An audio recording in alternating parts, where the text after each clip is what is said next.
nahmaduhu wa nasta'inu wa nastaghfiruh wa na'udzu billahi min syururi anfusina wa sayyiati a'malina may yahdihillahu fala mudhillalah wa may yudhlil fala hadiyalah.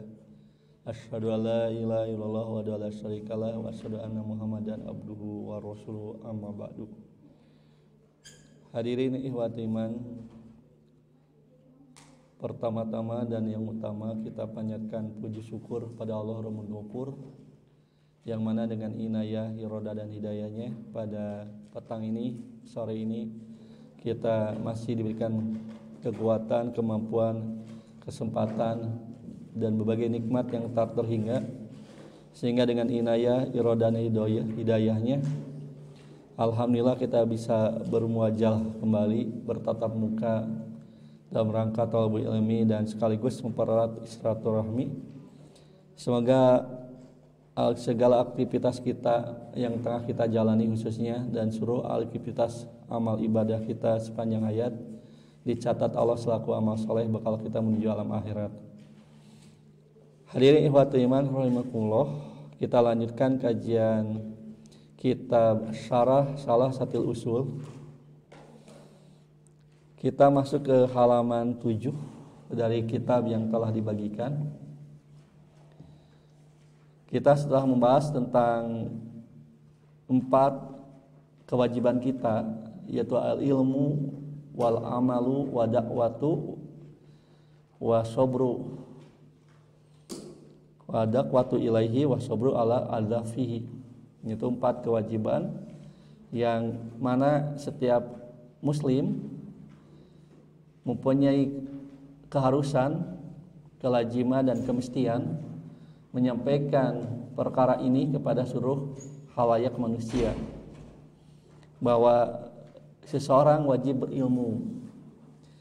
Nah, sekarang kita masuk ke babul ilmi, yaitu al-ula. Pertama, al-ilmu, kewajiban kita adalah berilmu, dan ilmu yang dimaksud adalah meliputi 3 ma'rifah, yaitu ma'rifatullah, ma'rifatun nabihi, wa ma'rifatu dinil Islam bil adillah. Hadirin ikhwatul iman rahimakumullah, kita lanjutkan pada al-syarhu, sarahnya atau penjelasannya. Di sana ada ungkapan dari Syekh Muhammad bin Shalih Al-Utsaimin rahimahullah. Qauluhu, dan ungkapannya atau perkataannya, ma'rifatullahi, perkataan dari pengarang kitab salah satu usul, yaitu Syekhul Islam Muhammad bin Abi Wahab rahimahullah. Beliau mengatakan ma'rifatullah, ya ini ma'rifah yang pertama atau pengetahuan kita yang pertama itu mengenal Allah. Apa maksudnya? Adalah ma'rifatullahi bil qalbi. Nah, silakan ditulis sakalnya. Ma'rifatullahi bil qalbi, mengenal Allah dengan hati. Hadirin ikhwatul iman, memang kalau kita lihat pengertian iman itu sama memang. Al-iman tasdiku bil qalbi. Nah, iman itu secara bahasa adalah membenarkan dengan hati. Ma'rifatullah juga ini terkait dengan hati kita. Ma'rifatullahi azza wa jalla bil qalbi, mengenal Allah dengan hati, yaitu ma'rifatun tastaljimu qabula, ma'rifatun tastaljimu qabula ma syara'ahu wa id'ana wal inqiyadalahu. Di sini diungkapkan 3 perkara yang terkait dengan ma'rifatullah bil qalbi. Baru 3, nanti ada sambungannya. Yaitu mengenal Allah dengan hati, suatu pengenalan yang menyebabkan atau berkonsekuensi kepada, ya, melazimkan kepada qabula ma syara'ahu. Nah, itu konsekuensi dari ma'rifatullah itu. Pertama adalah menerima apa yang Allah syariatkan. Jadi ketika kita mengenal Allah, menuntut diri kita untuk menerima seluruh syariat Allah. Tidak disebut ma'rifatullah kalau kemudian kita menolak syariat Allah, ya. Mengenal Allah tapi menolak, ya kufur namanya, tidak beriman. Tidak disebut orang itu mukmin, tetapi kafirun, ya, lawan daripada mukmin. Oleh karena itu lazimnya daripada ma'rifatullah itu adalah pertama harus menerima semua syariat Allah.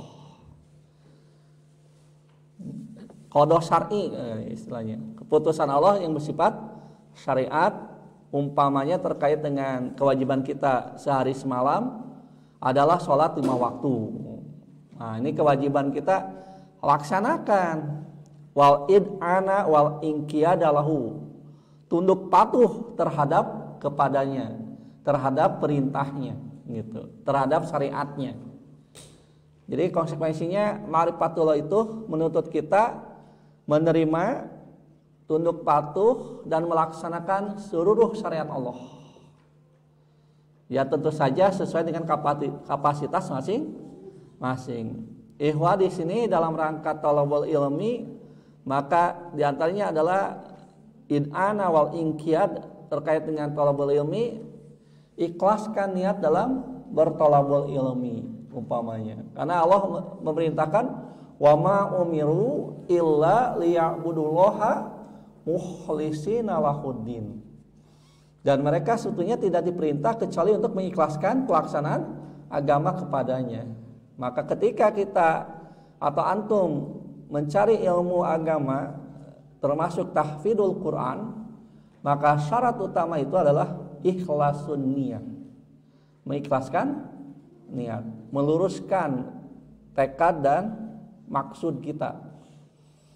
Tiada lain kita berharap wajhullah, kita juga berharap rahmatullah, kita berharap magfirah dari Allah Subhanahu wa taala dengan proses kita berthalabul ilmi. Nah, makanya di sini nanti dikatakan bertambah ilmu harus bertambah ketaatan. Kenapa? Siapa yang bertambah ilmu tetapi tidak bertambah ketaatan, itu tidaklah bertambah baginya kecuali bu'dan anillah, semakin jauh dari Allah, gitu. Memang sering saya sampaikan bahwa ilmu itu akan bermanfaat kalau kita amalkan. Jadi ilmu itu penerang pelita dalam kehidupan. Jangan hanya sekedar wawasan atau gudang pengetahuan. Tidak demikian.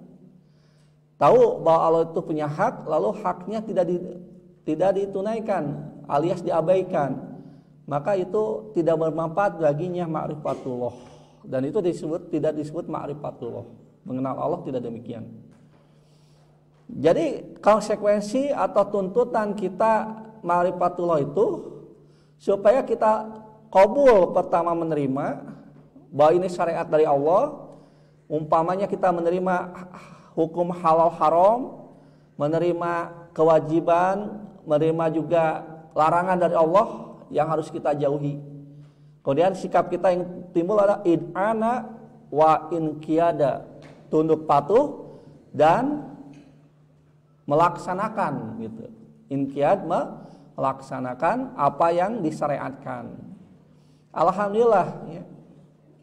Umpamanya kita tahu bahwa Allah menetapkan sehari semalam 5 waktu untuk kita menunaikan sholat fardu, maka antum melaksanakan sholat tersebut, ya. Termasuk hari ini atau sebetulnya saat ini, ya.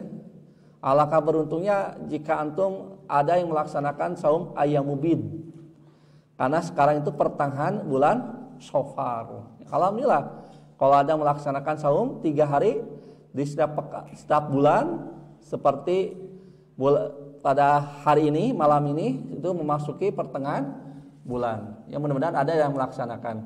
Di samping pelaksanaan syukron jazakallah, pelaksanaan saum Senin Kamis.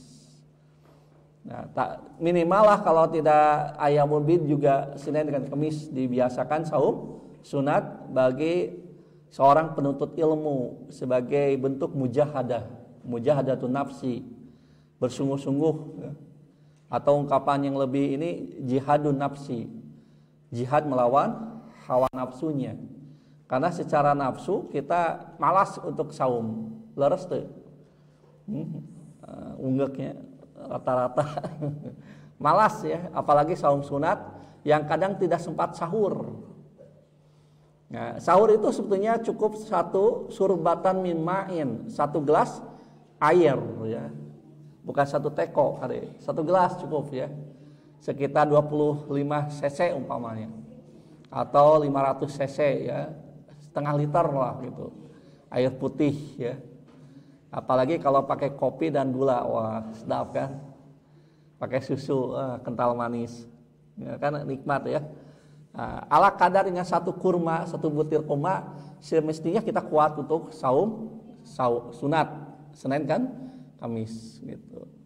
Memang beda dengan Ramadan. Kalau Ramadan kondisinya, situasinya berbeda ya, semarak, sehingga sahur itu mesti tiap pagi kita melaksanakan, tiap Janari kalau bahasa Sunda nama, tiap Janari, tiap dini hari kita mampu. Tetapi untuk saum sunat rata-rata kita sulit untuk sahur.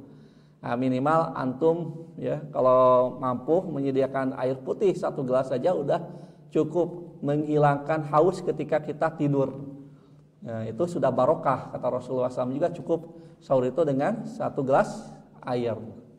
Apalagi ditambah bala-bala dan ya gehu, itu luar biasa.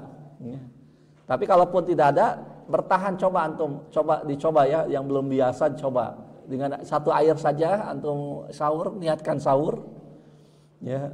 Sampai jam berapa antum lulus gitu. Lamun can pingsan mah ulah kebuka. Jadi jam 8 geus rada lapar kan gitu, udah biasa geus bubur ayam kan, jam 8 teh atau napi saung koneng mungkin. Jam 8 beuki lapar kan. Jam 11 geus kunang-kunang ya. Ya umpamanya. Antum perlahan bisa enggak untuk ini riyadhah ya, latihan tarbiyatus syam. Ya, yaitu membiasakan saum sunat dalam kehidupan. Kenapa? Karena ilmu itu akan lebih bisa dicerap oleh hati kita ketika kita mujahadah ya. Mujahadah, berjuang bersungguh-sungguh gitu. Di samping musyaroah dalam amal, mempercepat amal, bersegera dalam amal, bukan mempercepat tapi bersegera dalam amal. Tapi kita juga ditambah dengan mujahadah gitu. Yang selanjutnya, di samping kita menerima, tunduk patuh dan melaksanakan syariat Allah, watahkima syariatihi, berhukum dengan syariatnya atau mengaplikasikan hukum syariatnya.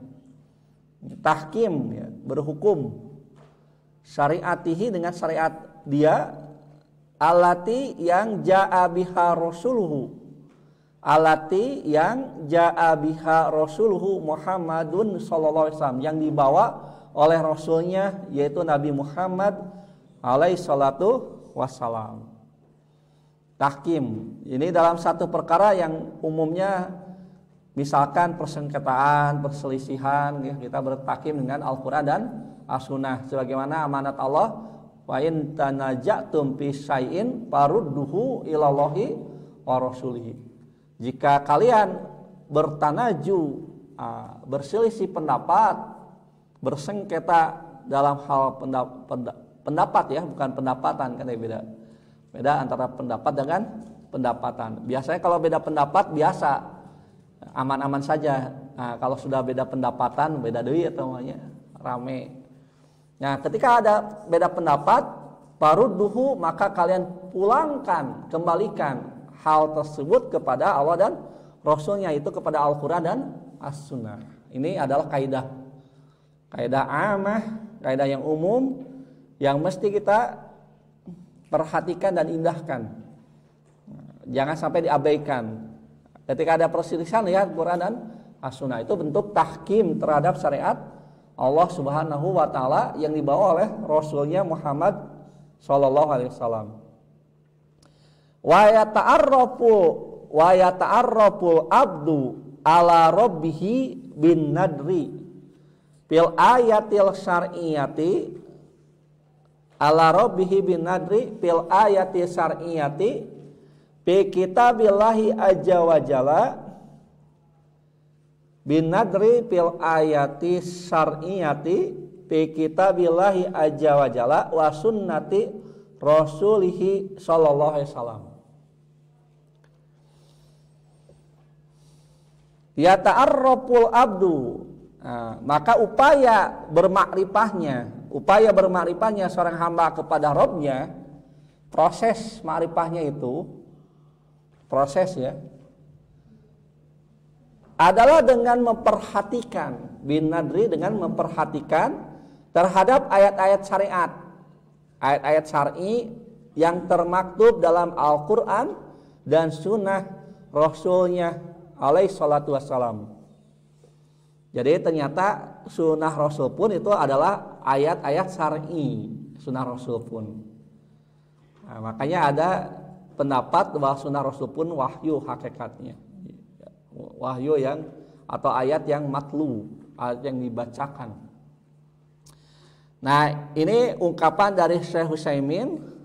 Jadi kata nanti dalam kitab yang lain, masih dalam syarah kitab Salatul Usul yang ditulis oleh Syekh Shalih bin Abdul Aziz Al-Syekh rahimahullah, itu ternyata dalam bab akidah, ma'rifatullah itu bagian dari akidah, dari tauhidullah.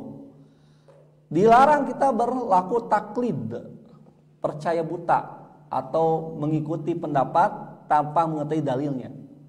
Ungkapan beliau dalam kitabnya ini ya, disebutkan bahwa ada kaidah yang masyhur, wal ibaratu masyhuratu inda ahli ilmi, ada satu ungkapan yang terkenal di kalangan ahli ilmu, anna taklida la yanfa'u fil aqaidi. Nah, ini mungkin bisa ditulis ya. Ini dalam buku yang lain. Ini manfaat, ini kaidah ya, kaidah yang berlaku dalam akidah. Nah, ini ya ditulis dulu ya.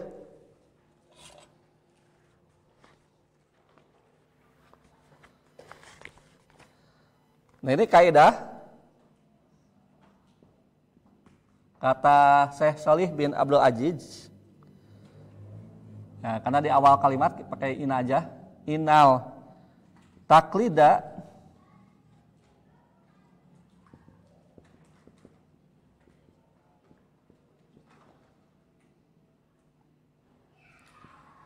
layan pau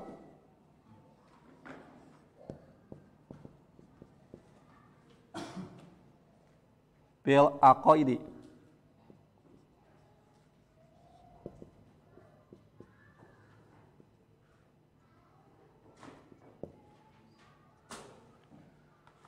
Inna taklida, nah itu kaidahnya ya, yang diungkap oleh Syekh Shalih bin Abdul Aziz Al-Syekh.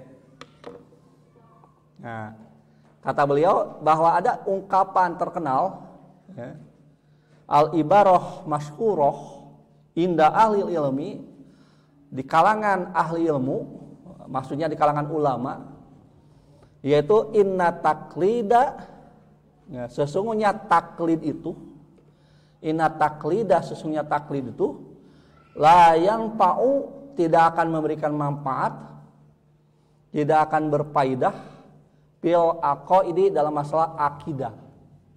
Aqaid itu jama dari akidah.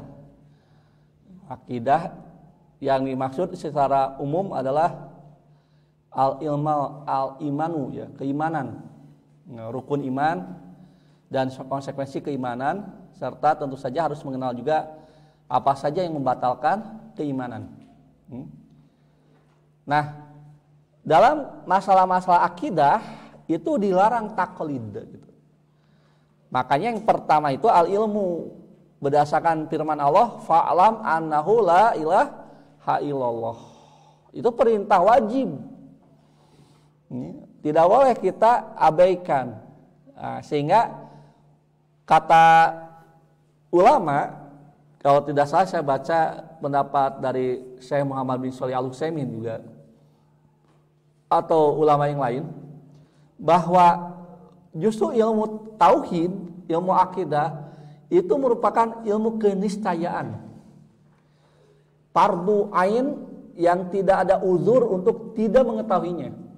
Ya, itu artinya sangat berdosa orang tidak mengenal la ilaha illallah. Jadi la ilaha itu apa maknanya? Apa syaratnya? Apa rukunnya? Apa pembatalnya? Harus diketahui. Itu yang diungkapkan seorang tabi'in kalau tidak salah, ya, kibalul ulama di kalangan tabi'in, maaf kalau salah, Wahab bin Munabih, ya, Wahab bin Munabih rahimahullah, ketika beliau ditanya oleh penduduk Basrah, pernah saya ungkapkan mungkin di majelis ini, bahwa beliau ditanya, alaisa la ilaha illallah miftahal jannah, kan gitu ungkapannya. Bukankah kalimat tahlil la ilaha illallah adalah kunci pembuka pintu surga? Nah, ini terkait dengan hadis terkenal, hadis sahih, yaitu mangkana akhiru kalamihi la ilaha dahulal jannah. Hadisnya sahih. Siapa yang di akhir hayatnya mampu mengucapkan la ilaha illallah pasti masuk surga. Miftahul jannah la ilaha illallah. Ya antum kalau mau meninggal, nah, itu coba ya lapalkan la ilaha illallah. La ilallah gampang atau susah? Gampang kan? La ilaha illallah berapa ribu kali pun mampu ketika kita sehat. Tapi ketika kondisi sakarat itu beratnya luar biasa. Makanya ada anjuran lakinu mautakum bila ilaha illallah. Talkinkan orang yang hendak meninggal di antara kamu dengan ungkapan la ilaha illallah. Jadi akhir nanti kalau kebetulan ya di antara anggota keluarga antum mau meninggal, antum talkinkan.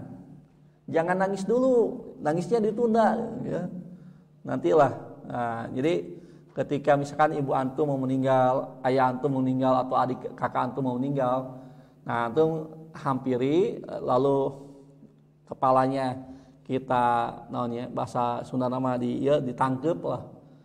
Kemudian di telinganya, khususnya telinga kanan, kita lapalkan la ilaha illallah sampai beliau bisa mengucapkan la ilaha. Ya kalau sudah satu kali udah gitu, udah selesai. Nah, betul siapa yang bisa melapalkan masuk surga dijamin. Tetapi kata Wahab bin Munabih apa?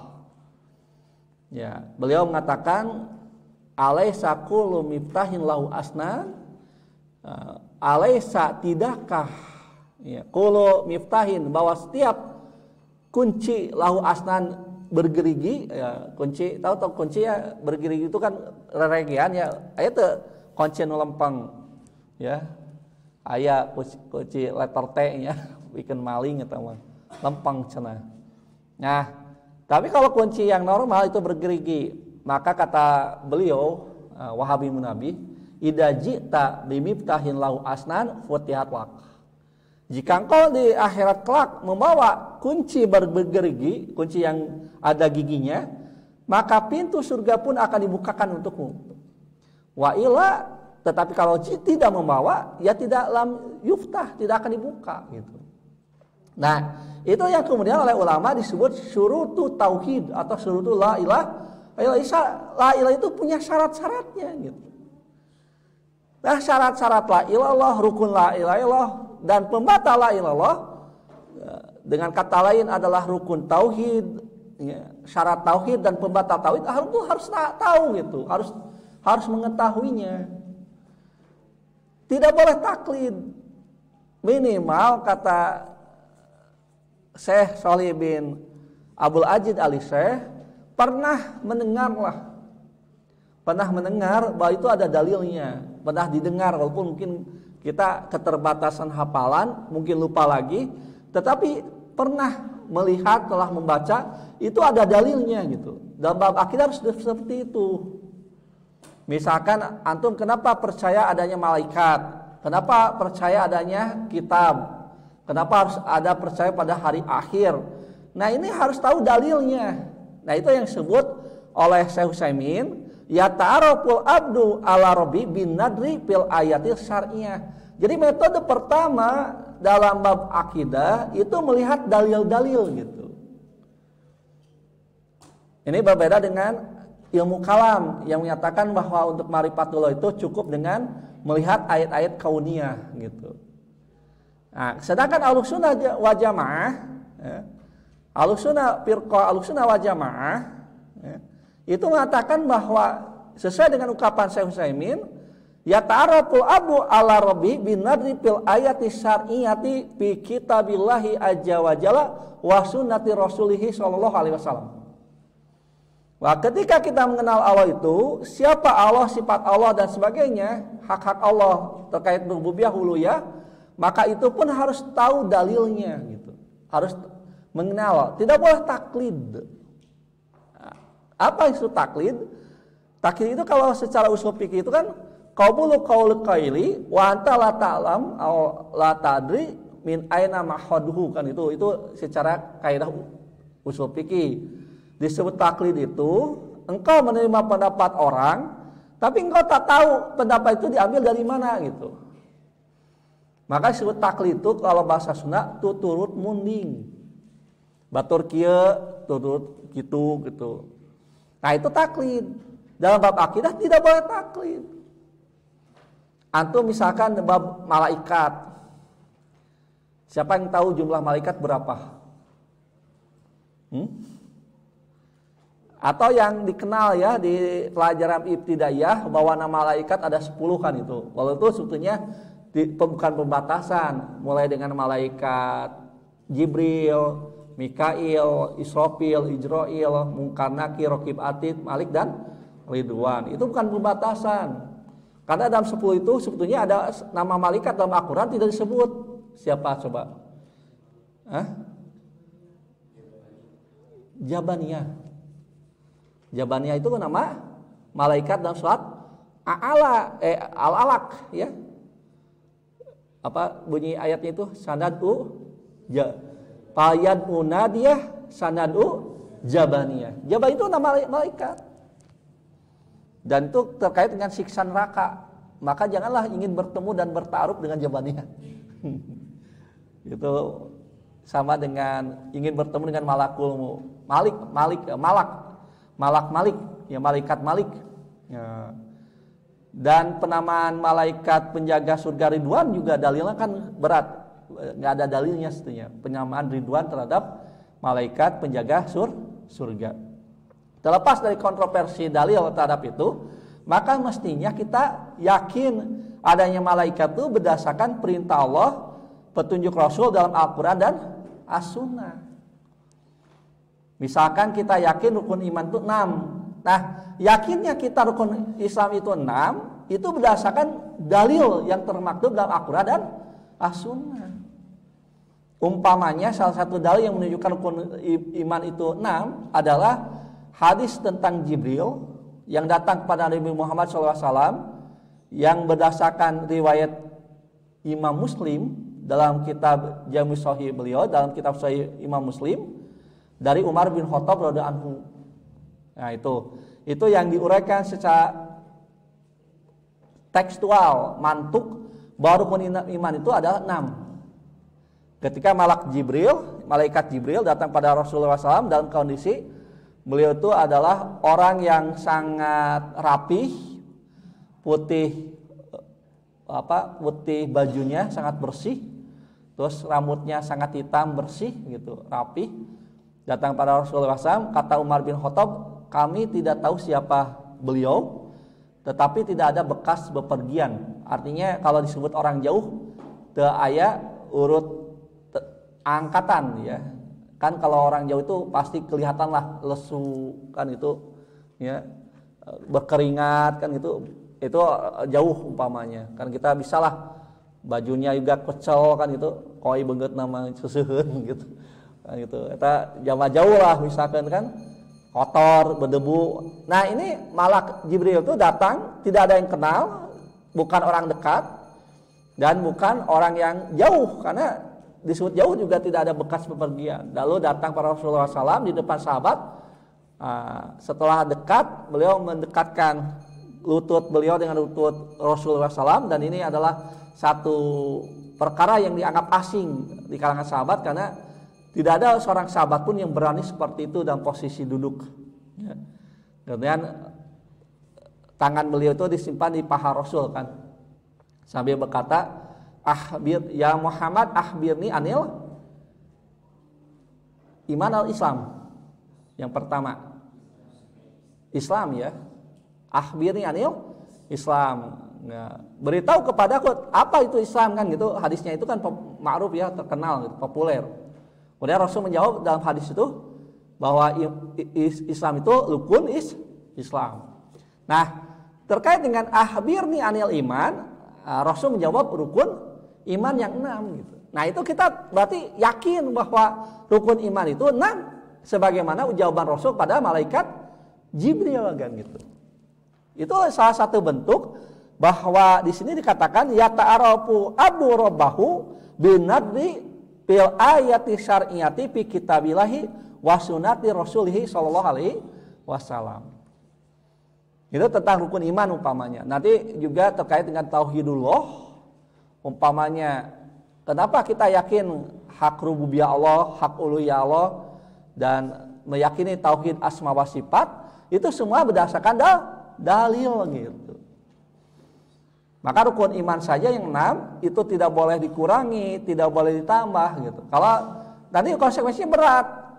Kalau antum mengurangi rukun iman menjadi 5 umpamanya, salah satu rukunnya tidak dipercaya, itu tidak lagi disebut mukmin, tetapi kafir. Enggak begini mungkin kita katakan setengah iman, setengah kafir. Enggak, 100%-nya kafir gitu. Ya, sebagaimana Ibnu Umar radhiyallahu anhu menyatakan ya berlepas dirinya dari orang-orang yang mengingkari terhadap rukun iman yang ke-6, yaitu rukun iman terhadap takdir. Sampai mengatakan seandainya mereka mengimpakkan hartanya sebesar gunung dari emas, tidak akan diterima oleh Allah, sehingga mereka beriman kepada qada dan qadar Allah. Jadi kan ungkapannya berat. Jadi rukun iman itu yang 6 nggak boleh dikurangi, jadi 5, jadi 4, nggak boleh harus 6. Ke-6 harus diimani gitu. Itu adalah akidah Ahlussunnah wal Jamaah. Nanti berbeda dengan Syiah. Kalau Syiah rukun imannya 5, bukan 6. Makanya kita dengan Syiah itu beda akidah, bukan beda kaidah, bukan beda akidah. Juga nggak boleh rukun iman itu ditambah jadi 7, jadi 8, jadi 9 gitu, ditambah-tambah. Hayang Abdul, tambahan katujuna naon? Iman karena jurigo. Ya ini nggak boleh kita tambah rukun imannya jadi 7, keimanan pada makhluk gaib yang mana tidak masuk kepada rukun iman. Rukun iman harus 6. Hal ini berdasarkan dalil syar'i yang kita baca dalam Al-Quran dan hadis, tidak berlaku taklid gitu.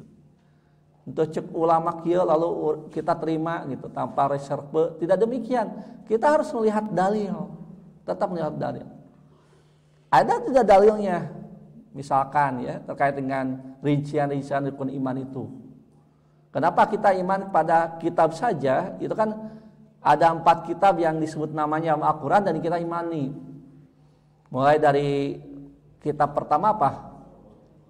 Taurat, kemudian Zabur, 3 Injil, dan terakhir Al-Quran. Itu di samping suhuf ya. Nah itu pun harus berdasarkan dalil gitu. Kita baca Al-Quran, baca hadis, lalu kita imani. Makanya kitab yang tidak disebut tidak perlu diimani. Umpamanya bagi agama Hindu ada yang namanya kitab Weda, nah gitu. Kita tambahkan jangan 4, ahli kitab itu menjadi 5 dengan Hindu, karena Hindu pun punya kitab Weda umpamanya. Kemudian Buddha jadi tadi 4 tambah 5 genap. Apa kitab Weda Buddha? Nah, Tripitaka, ya itu nggak boleh ditambahkan jadi yang ke 6-nya Tripitaka, lalu Konghucu ingin masuk juga, wah kan gitu. Terus ngarang kitab misalkan kitab Konghucu naon, kitab suci Konghucu. Dapalnya tenan naon dapal gitu. Dalil agama urang. Nah, itu nggak bisa dimasukkan. Ya.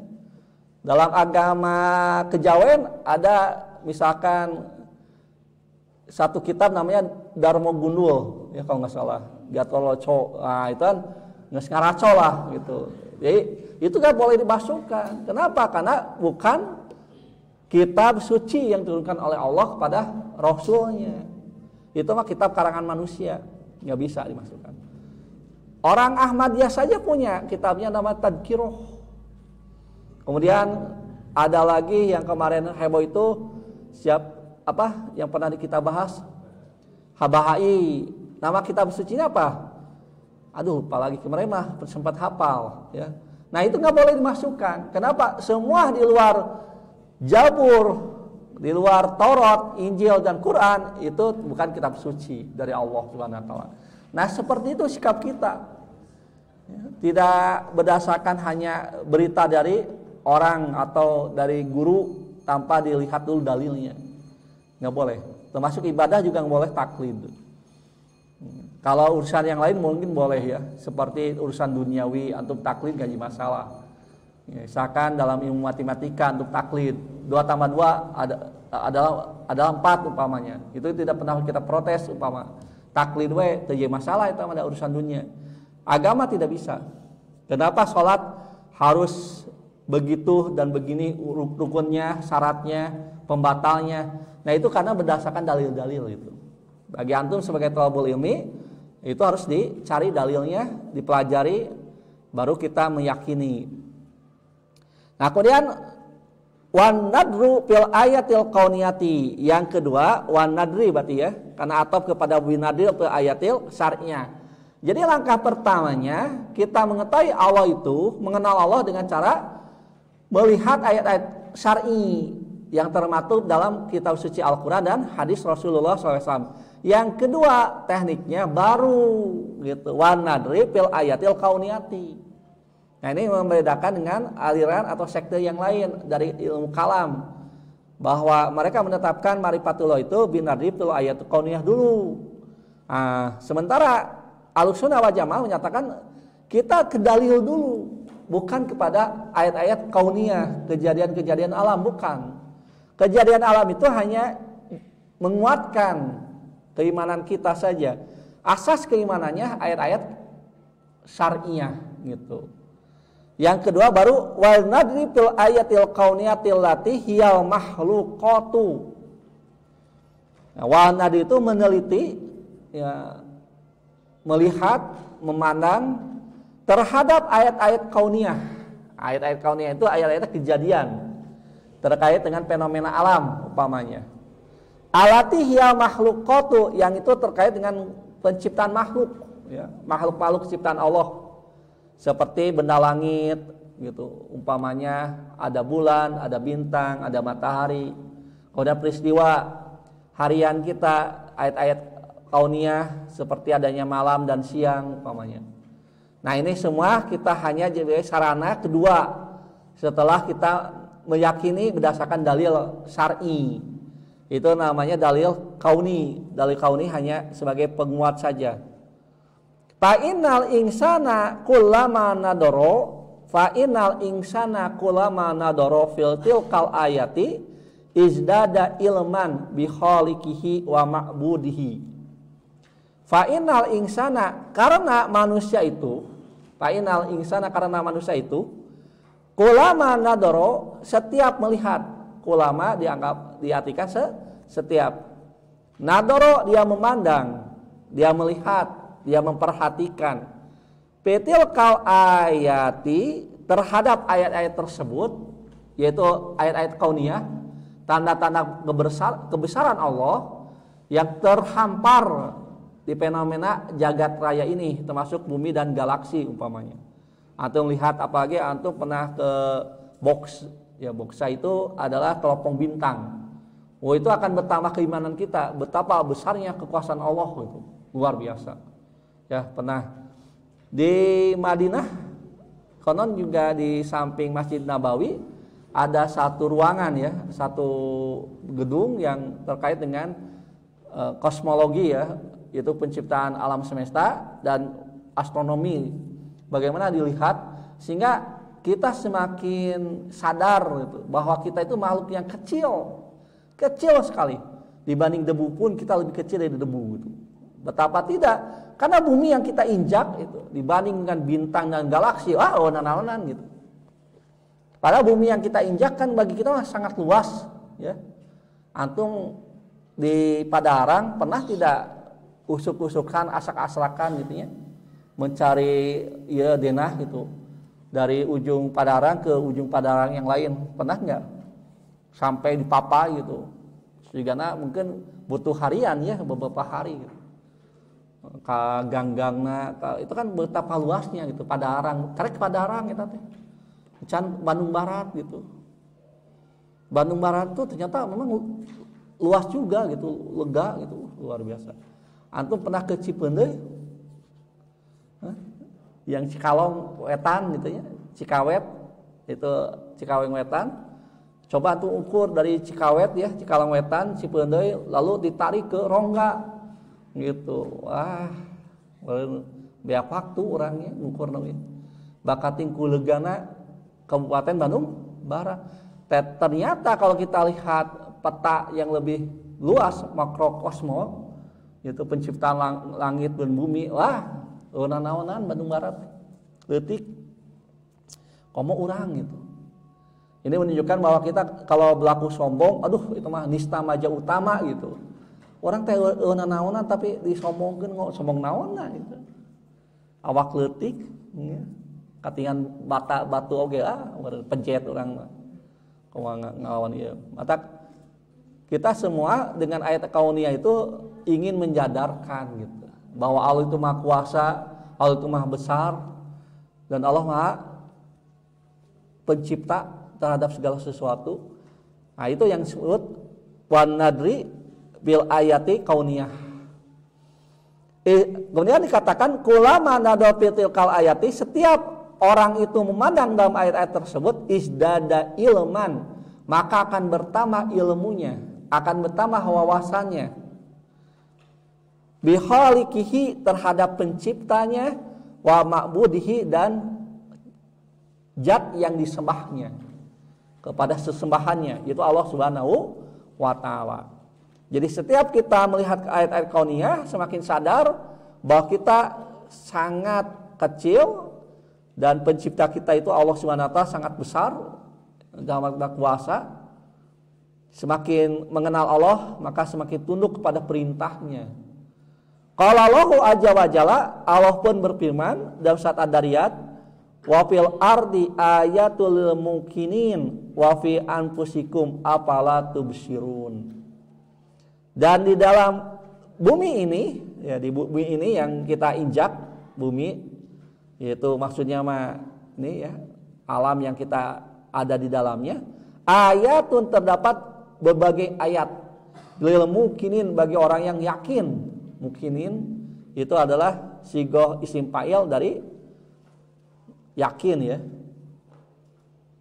Wa fi anfusikum, dan dalam diri-dirimu apalah tubsirun, apakah kalian tidak melihatnya? Nah, ini maksudnya Allah pun menganjurkan supaya kita melihat penciptaan-penciptaan alam semesta. Di dalam surat Al-Ghasyiyah kalau tidak salah kan ada apalah yang duruna ilal ibili kaifa khuliqat wa ila samai kaifa rufi'at wa ila jibali kaifa nusibat wa ila ardi kaifa sutihat. Fadzakir fa innama anta mudzakir. Jadi ayat-ayat yang terbentang di alam semesta pun dijadikan sarana semakin mendekat kepada Allah, semakin makrifah kepada Allah. Jangan seperti orang-orang ateis, semakin mendalami ilmu alam, semakin tidak percaya adanya Tuhan.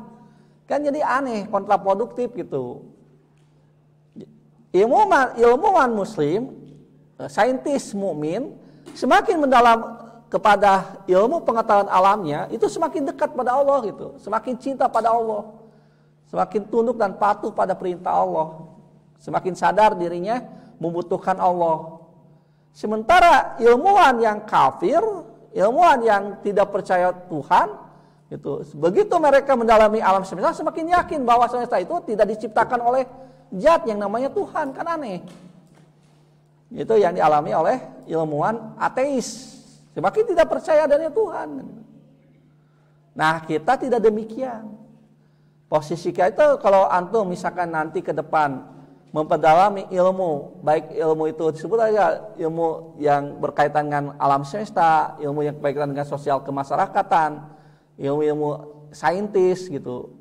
Maka diharapkan ilmunya itu menjadi sarana antum semakin dekat pada Allah gitu. Jadi pintu hidayah ya. Dan itu dialami oleh beberapa saintis barat ketika mereka mempelajari ilmu pengetahuannya, ternyata setelah dikonfirmasi pada Al-Quran dan As-Sunnah, Rasul Muhammad SAW 14 abad sebelum masa sekarang sudah memberitahu kan gitu. Itu kita bisa baca, bisa kita saksikan, sekarang banyak sarana ya, seperti YouTube. Ya, atau lihat misalkan tayangan seperti itu. Ternyata saintis-saintis yang hatinya bersih gitu, bukan karena muatan atau niatan yang lain, benar-benar pure ingin mendalami ilmu, maka mereka yang jujur itu semakin dekat. Oh, ternyata benar Allah itu Zat yang Maha Esa gitu. Ternyata alam ini diciptakan oleh Zat yang Maha Kuasa. Nah, lalu mereka mencari, akhirnya berlabuh di ajaran Islam. Itu banyak. Ya, bahkan yang asalnya agama yang lain, ternyata setelah mendalami hal itu semakin benar, semakin yakin bahwa Islam adalah agama yang paling benar. Gitu. Nah, itu yang dimaksud seperti itu ya. Bagi kita semua kalau sudah, tapi kalau kita sebagai orang beriman tetap mendahulukan hukum syariat, ayat-ayat syar'i. Kewajiban antum dalami Al-Quran, dalami As-Sunnah gitu. Nah, setelah antum kuasai Al-Quran, As-Sunnah, baru antum mempelajari ilmu-ilmu yang lain. Jadi yang ilmu yang lain itu sekunder, yang primer adalah antum ngaji yang benar gitu. Jangan sampai istilahnya cul dodok tinggal igel. Antum dalami ilmu, pintar, tapi Quran lupa gitu. Sudah tua baru insaf, sadar, kaduhung terlibat lah belajar Iqra umpamanya. Nah, jangan seperti itu. Antum lebih baik bekali diri sebagai orang-orang yang cinta Quran, mendalami Quran gitu. Setelah itu sebagai tambahannya, padilahnya antum pelajari ilmu yang lain gitu. Jadi ilmu yang lain itu sekunder saja. Ya, jadi intinya antum pelajari Quran karena ini fungsi dan tugas antum ya, tupoksi antum di sini itu adalah mendalami Quran, mencintai Quran, mengamalkan Quran. Ya, mengenal Allah dengan ayat-ayat syar'iyahnya, ayat-ayat matluyahnya ya, atau ayat-ayat tanjiliyah. Nah, setelah itu antum baru melihat ayat-ayat kauniyah gitu. Maka kalau ada program misalkan antum setelah selesai satu semester ada program wisata gitu. Wisata antum itu yang berfaedah ya, disebutnya itu wisata apa? Ilmiah ya, lihlah ilmiah. Lihlah itu perjalanan ya, ilmiah itu mengandung keilmuan. Yaitu ke Boksa misalkan ke Lembang, ke apa? Lembang ya, Boksa itu. Yaitu lihat teropong bintang ledeng ya. Gitu. Lihat bagaimana makrokosmo ya, alam semesta ini luar biasa. Supaya antum lebih yakin. Jangan sampai salah kaprah belajar Quran, setelah itu antum liburannya ke Karangsetra gitu. Lalu renang dengan ahwat, kan bahaya tuh. Kenapa? Antum sekali melihat aurat gugur itu ya, hafalan antum 1 juz hilang kan gitu. Gara-gara melihat itu. Kan bahaya. Pulang-pulang tinggal juz amat tuh. Sayang. Ya, karena salah sasaran. Jadi kalau orang seperti antum lihlahnya lilah yang berfaedah gitu. Boleh kali-kali antum bepergian kan gitu. Tapi dengan rangka memperkuat hafalan, memperkuat keyakinan gitu. Lilahnya lilah yang berfaedah lah gitu. Jangan lilah ke alun-alun ya. Minggu kata galega, geus riweuh atuh ya. Jogging gitu. Sehat badan kan teu sehat jiwa, bahaya kan gitu. Nah, itu yang dikhawatirkan. Sementara itu yang dapat disampaikan pada kesempatan ini. Jadi ma'rifatullah itu menuntut 2 kewajiban kita. Ma'rifatullah dengan binadri fil ayati syar'iyah, melihat ayat syariat yang termaktub dalam Al-Quran dan As-Sunnah, termasuk juga aturan Islam, termasuk juga kewajiban kita hukum-hukum Islam ya, antum pelajari dan antum amalkan. Nanti insya Allah memberikan taufik kepada diri kita semua tentang ma'rifatullah. Yang kedua baru kita ditambah ya sebagai suplemen terhadap ayat-ayat kauniyah gitu. Ayat-ayat kauniyah hanya sekunder, hal kedua untuk memperkuat keyakinan kita supaya kita lebih itmain. Sebagaimana Nabiullah Ibrahim alaihissalam, beliau sudah hanif, sudah beriman, tetapi kemudian ingin melihat bagaimana Allah menciptakan kan gitu. Hanya untuk meyakinkan saja, mentenangkan kolbunya. Demikian mungkin kesempatan thalabul ilmi kita pada malam ini. Semoga ada guna manfaatnya. Benarnya dari Allah dan Rasulnya, salahnya dari saya yang menyampaikannya. Al-afu minkum. Rabbana hablana min azwajina wa dzurriyyatina qurrata a'yun waj'alna lil muttaqina imaman. Rabbana atina fid dunya hasanah wa fil akhirati hasanah wa qina adzabannar. Rabbana taqabbal minna innaka antas samiul alim wa tub alaina innaka antat tawwabur rahim. Subhana rabbika rabbil izzati amma yasifun. Wassalamu ala mursalin walhamdulillahi rabbil alamin. Wassallallahu ala nabiyyina Muhammad wa ala alihi washabihi ajmain. Aqulu qouli hadza wa assalamualaikum warahmatullahi wabarakatuh.